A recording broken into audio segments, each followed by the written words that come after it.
Allez, les recettes de Muriel qu'on aime bien, justement, vous proposer dans le 19h de la place du village. Et justement, regardez, notre Muriel est juste à côté de moi avec son reblochon. Alors, vous allez me dire, qu'est-ce qu'elle va nous préparer ce soir?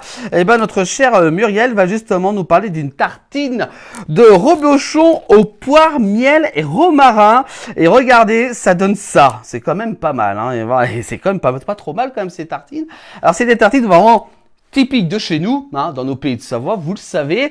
Et justement, elle va un petit peu nous dire en plus en détail cette préparation. Vous allez voir, c'est vraiment très très simple. Je vous propose justement de retrouver Muriel, justement, qui est juste à ma gauche, justement dans ce reportage, qui nous parle justement de cette tartine de reblochon au poire, miel et romarin. Vous allez voir, ça sera peut-être bientôt chez vous. Voici justement son reportage de Muriel pour le 19h. Regardez. Muriel, une tartine de reblochon. Oui, moi j'en ai marre de manger de la reblochonnade et de la pella et compagnie, puisqu'on est maintenant au printemps.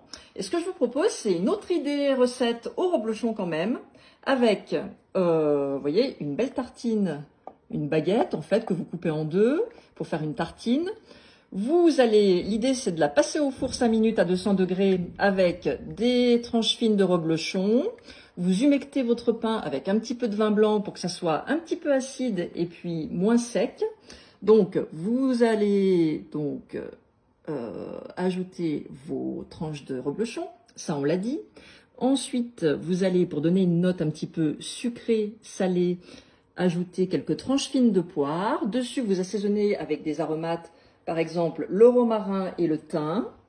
Vous mettez ça 5 minutes au four et après, quand vous sortez, tout de suite, vous mettez votre filet de miel avec une cuillère à café. Donc voilà, un léger filet de miel comme ça, pour la note un petit peu douce.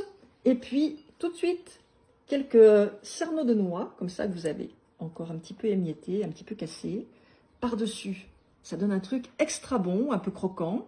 Et puis, vous pouvez le déguster avec une salade verte, un petit coup de blanc, bien sûr. Et puis, ça vous fait un super apéro qui est délicieux en toute saison. Reblochon fermier voilà ce que je vous ou propose. reblochon fermier, bien sûr, avec fouetté. la pastille verte, comme on les aime dans nos pays de Savoie, on va dire. Merci Muriel. Bonne dégustation. Merci beaucoup.